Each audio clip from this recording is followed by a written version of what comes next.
Think of that, guys. When you guys are saying you're doing everything right and you're giving it your all, come on. Your all's a lot more than you know. You got more inside of you to give. Stop selling yourself so short. And you don't get that sense of confidence by going through society's rhyme the reasons. You know, you do your own thing, you know, especially when everyone else isn't doing it and they call you crazy or whatever else. Oh, you didn't hear him, and people driving by being like, what the fuck's that guy doing up so late? Well, what's up so late mean? I don't know. It's the moments in life, the decisions you make on a moment-to-moment basis that add up to be the guy or not the guy. Tonight, I did something, you know, that I feel more of a guy. For me, who I am, my guy. You know, repeat that over and over and over again. It's just, one, it's a better life. You feel like more confident, you have a better sense of reality. You know, the way you go about your day is in a more productive fashion. You're more goal-oriented. They all just synergetically go together into a movement, a force that's very unstoppable, man. And you will not succeed in business or any endeavor in life until that fight you just went through is applied to the same endeavor. It's too fucking hard of a world out there. So when I decided to do that race, it was in the back of my mind like, man, I've really become an expert at running 100-mile races. So for me, this was the new level, the 200-plus mile race. And what was so amazing about that, as you probably read in the book, I had a hard time the first time doing it. I came back and did better, but what's amazing about the human mind is that it becomes your new norm. Like, to think that I can run 200 miles, 240 miles, and that becomes like running 50. I never thought that was possible. This is why I'm always pushing that limit, because I know that within pushing these limits, there's always more. So I end up doing like almost like back-to-back 200-mile runs. When the 200-mile race, 240-mile race was hard at once, it became something that was very easy after I figured it out. I wanted that worse than anything in the world. So that is, I kept picturing me falling down and getting up, and every motherfucker that called me nigger, I was dumb. Even myself, I wanted to feel something besides defeat. I wanted to just go the distance. And that going the distance pushed me to a point of where now I go way past the distance. You don't need any weights for it. You don't need a gym membership. You don't need any barbells. You don't need any equipment. All you need is this motherfucker. That's your weight, your body weight. Last I looked, the person that finishes the race with their hand held, isn't it about the, you know, how big they are, how tough they are, their potential. It's their perseverance. Meaning it's not about the dog that's in the fight. It's the fight within the dog. Well, yeah, it's a shitty situation. I gotta go to work because I gotta pay the bills and support my family. But you know, it doesn't mean I have to shortcut my success in what I'm doing. I'll find a way to work this out. How do you do that? You gotta have a little ingenuity. I provide that for you guys. You have to learn to train your mind well beyond motivation. If you have motivation, that's great. That's some kindling to the fire. All it takes is a little bit of fucking spark, you can burn a whole forest up. But motivation, you have to learn to exist without it. You have to learn to be, you have to be your best self when you're least motivated. And that's the tricky part about all that shit. Motivation is just a word. You have to have these different things in your mind on where you want to go and know that motivation is not going to get me there. Because I'm not going to always be motivated. You're playing basketball and you're shooting free throws. And you have to line when the pressure's on you. If you don't constantly, when no one's watching, drill it, 1,000 buckets a day. When it matters, maybe you miss. If you're in the military, you're Delta Force or something. If you're not in the range, firing thousands of rounds. Well, then when you pull in a fire, maybe you're not putting one in the head, one in the chest. Maybe you're missing it. And maybe in that split second, it costs you your life. All these things eventually will be tested. You got the time right now to prepare them, to ensure the skills don't get spoiled like some fruit and fresh and easy. See, the thing about life, we're gonna die, right? Eventually we're gonna die. but our legacy can live on. The impact can be non-perishable forever, but it's got to be built right. And we got to take advantage of the time we have right now. If you want it bad enough, you find a way. If you don't want it bad enough, you find an excuse. It's called the body weight beat. A lot of people. I do. I used to get angry about it. Like there was this guy, I talked about it on Rogan, this guy from SEAL Team 6 who went out there when I started becoming more famous. He went out there and just tried to destroy me. Tried to literally destroy me. Talked about how, he just totally lied. Had to get a lawyer against him, all kind of shit. And I was getting ready to sue this guy. I was gonna sue him because he literally tried to destroy my character, my reputation. Went out there and just lied his ass off. And I thought to myself, it was about 2 months into it, and I sat back and I started feeling sorry for this guy. Like, really sorry for him. I was gonna pull a trigger, sue him, and I said, I'm not gonna sue this guy. I said, for you to be this person who comes on and lies and tries to literally tear down everything I've worked for, you are in a very, very bad place. Come to find out, he was in a very bad mental place. So I get what you're saying. I've learned to study people before I react, because there's no successful person in the world who's in a good headspace that's gonna ever attack anyone in that kind of manner. There's always gonna be something wrong with them. So you gotta always dive a little deeper before you get your feelings hurt, before you get your feelings hurt by that bully at school or that boss at work. Take time, take that 1 second to pull back and study them. Because most people who are in good places, they don't care about what you're doing. They don't care about what you're doing. They don't try to destroy you. They actually will try to build you up versus destroy who you are as a person. So that's where I'm at now in life, is most people who do that, they're in a very dark place. And with that success come a lot of people that are, gonna applaud you, but the majority will hate you, man. They really will.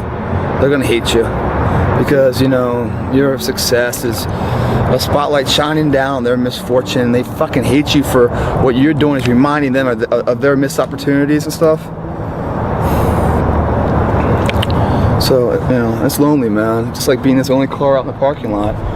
But if you're cool with that, man, if you're cool with walking in the shadows of yourself and, the only person you got is the man right there in the shadow, man. How you doing? Pretty good. How you doing? All right, man. Cool. It's kind of weird having a conversation with you, but ain't no one else around because everyone else has faded way back then, way back there. If you're cool with that kind of walk of life, I'll tell you, man, the world is your playground. You will rewrite the book on it all. Time to go home, get some sleep, and sleep I get. How long ago? But stories about a guy. He goes to one of those self-help motivational speeches, that held at hotels and stuff, and he pays his dues, and he sits there amongst hundreds of people and listen to the keynote speaker talk about his life, his success, how he came from the rubble and came up to be this monumental force of nature that everyone wants to know the secret of, because he holds something that none of us have. And if we know it, then we too can stand on that plateau of that echelon success like him. Yeah, so this guy was so intrigued by what he said that after the convention, he went up to him and he said, hey, I've been to a bunch of these self-help things, and something that you said gravitated towards me. It just hit my loins and just spoke and vibrated inside of me, and it just made total sense. So much so that I need to hear more. I need to, be one of your pupils and allow you to be my mentor. Is there any way I can pay you to teach me more of your principles and teachings? And he's like, no, you can't pay me. But what you can do tomorrow morning, I fly out at noon. You can show up on the beach at this location at 6 a.m. Show up and we'll talk. The guy's like, I'm there. Thank you so much, man. I totally appreciate it. Oh my God, what a great day. So he goes to sleep, he wakes up, and he shows up at 6 a.m. And the guy's there, mentor. That was the first test. The guy actually showed up. because so few of us ever show up, it seems like. So the guy showed up. They're on the beach and they're talking, and I go, wow, why are we on the beach? Because this guy's dressed like a business, business casual and everything else. He's like, why are we on the beach? He's like, because we're going to walk towards the water. He's like, all right. He starts walking towards the water and everything else. And the mentor continues to walk and walks in the water. And this guy's like, dude, what are you doing, man? I'm not walking in the water. I got a nice, suit on, I can't tarnish this or destroy this. He goes, there you are. Already, you want to learn so much of the secret, so much of what it is, so much about what I've done to overcome these adversities in life. And right as we start, you're questioning what you know is right, which has gotten you to the place that you are currently at. You're questioning what you know, not trusting what I know. And I think that's really, really key right there. Because we get caught up in our lives so much that we believe everything we're doing is the right thing. And we never step outside the bounds to really see the neighbor's grass, from the other side, to see which is greener. We're just stuck in our own environment so much that we start to think that this is the universe. The universe is this. It's not until you lose that biased nature that we all have and open up your opinion to what else could be, that you can see what is right, like I was saying before, and maybe what you're doing is right, or maybe it's almost there and it's just altered a little bit, right? When you say you're going to do something and then you follow through and you do it, not at the end when you cross the marathon, you finish it, or your hands raised. I'm talking about right now, the small steps in between the big successes that everyone sees. No one sees this. Right now, I'm saying, there's a confidence to it, man. There's a bad motherfucker that's right here, that's getting ahead of the competition. There's an overwhelming sense of fulfillment and pride and satisfaction with that. I didn't have to shoot up anything. I didn't have to drink anything. I didn't have to go party anything. All I had to do was just go work out, and now what's going to happen is a residual effect of that. Not only does my body grow, but my belief in whatever my current endeavors are, they seem closer. They seem like, I can reach out and grab what I've earned. I'll be dead asleep in no time. But I'll wake up mentally clear, confident, excited to redo this again tomorrow. Day in and day out. We create the destiny. Champions are never born, guys. They're created. Today, another nail in the structure. When I decided to lose the weight, I was, like I said, 297. I was about 32% body fat. And my idea was to run 4 miles for my first run. I didn't know how bad it's gonna fucking hurt me. I used to run before I was fat, and I was like, fuck it, I can do this. I ran a 1/4 mile and walked home. I walked home and sat on my couch and cried. I went to my mom's house, who was about maybe 20 minutes down the road, and cried and get in her couch saying, man, I can't fucking do this shit. I don't know what I'm gonna do. I just got somebody pregnant. My life was just fucked. I was making $1,000 a month. My rent was $810 a month. And my mind just kept fucking with me. And kept fucking, you're not good enough, man. This isn't for you, man. These guys are the baddest motherfuckers on the planet Earth. You're not that. And what it was, and it's kind of funny, I was obsessed with Rocky. Rocky 1 in particular. And when I was a kid, I'd come home every day and I watched this fucking show, Rocky. And I would fast forward with the little VHS tapes to round 14. Round 14 fucked me up like nobody's business. Why? This song came on. When I bought the pull-up record, I listened to the song for 17 hours. It's 2 minutes and 13 seconds. And I'm able to visualize and dream like nobody's business. And I know that I can create a vision that many people can't. The crazy thing about that is that's God.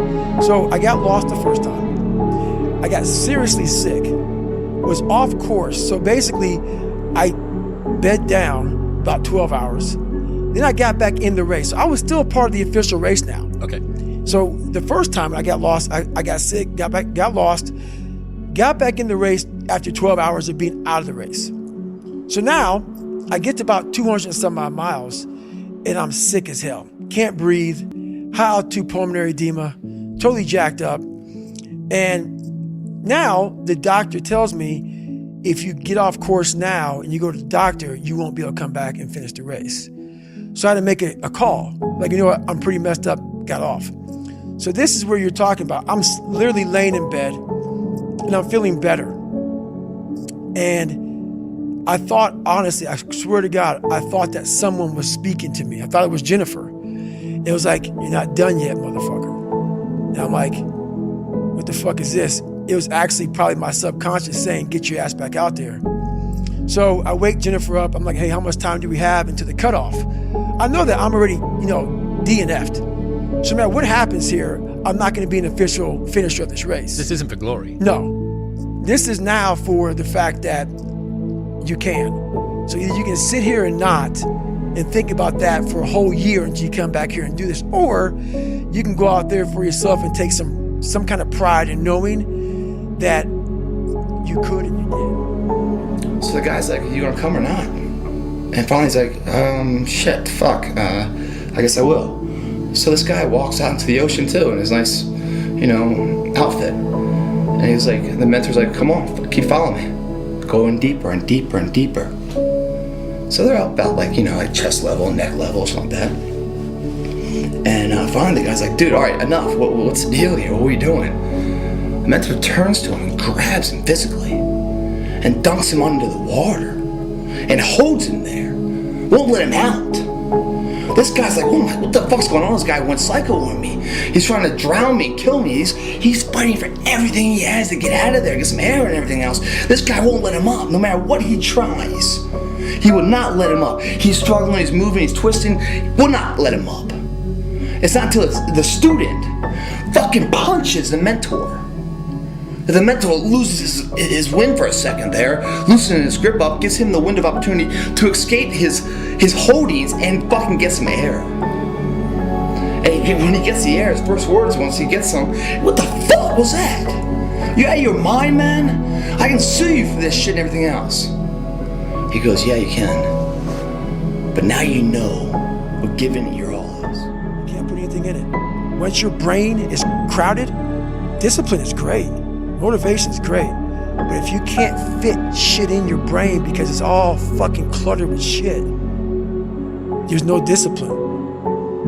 You may have it sometimes when it fits in that crowded garage of your mind, but you don't have the consistency that you need to have with that discipline. So what are you talking about here? Are you saying doing self-work and reflecting on you as an individual? Are you doing therapy? I call it mental zones. I don't get into it much because it would be here all day.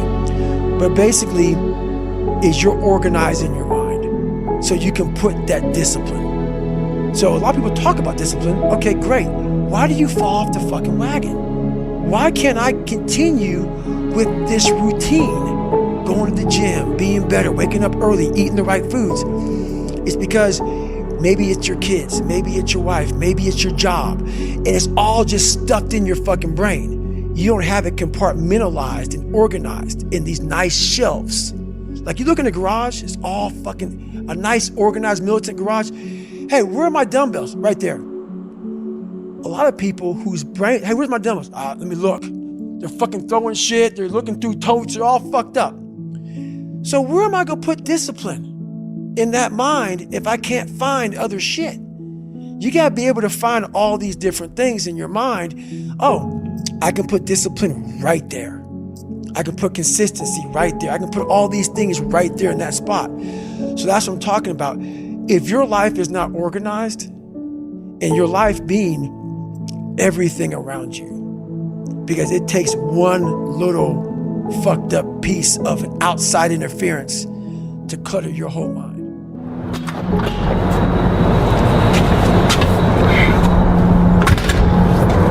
Everybody's asleep, man, or they're just getting home after a long night.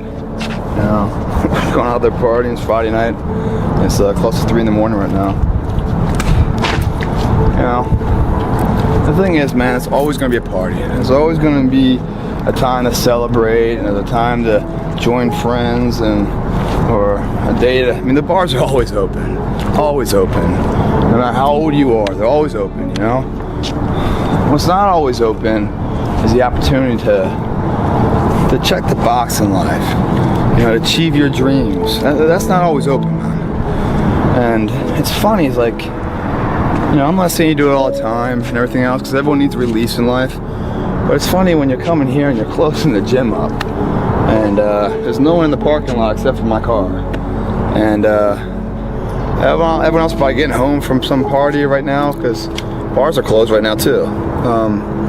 You know, they're probably going to sleep, and they're probably going to have to wake up and apologize to somebody for however way they acted, because that's not who they really are. They're chemically induced to be a certain way, to have the social lubricants, or to be able to talk, to be liked, and say they take something in order to be that guy. Just like people that do steroids, whatever else. I have to take this to be all that, you know, but who I am as an individual isn't quite good enough. That's why I need to take something and become somebody else. You know, it's a sad reality. What do you think most people get wrong about motivation? They think it's a permanent fix. They think it's something that is a constant. They think that maybe once I get it, I'm gonna hold on to it. And that's the thing about that I was telling you, that I always talk about, is nothing is permanent. Nothing is permanent. And a lot of times you have to learn to perform without motivation. You have to learn to perform without purpose. You have to learn to perform a lot of different things. And that's what people think. They think I need to have this motivation to work out, to study, to be better. So if they don't have it, they just don't fucking do it. And that's where you fail. I was saying, stay the fuck down. And him getting up, Apollo Creed raised his arms up in the fucking air, turned around, thought he won the fight. He turns around and sees this guy getting up, and it was the face of Apollo Creed that changed my life. The face of Apollo Creed. It was like, just by that motherfucker getting up, not winning, just by him getting the fuck up, Apollo Creed was his champ, he's the best. Rocky had taken his soul, had literally taken his soul. His head goes down, he looks at him like, what the fuck are you? I wanted to be that, not Rocky. I wanted to be the guy that people looked at. I don't care if you liked me or didn't like, I don't care. But said, this motherfucker is gonna keep coming after whatever the fuck is in front of him.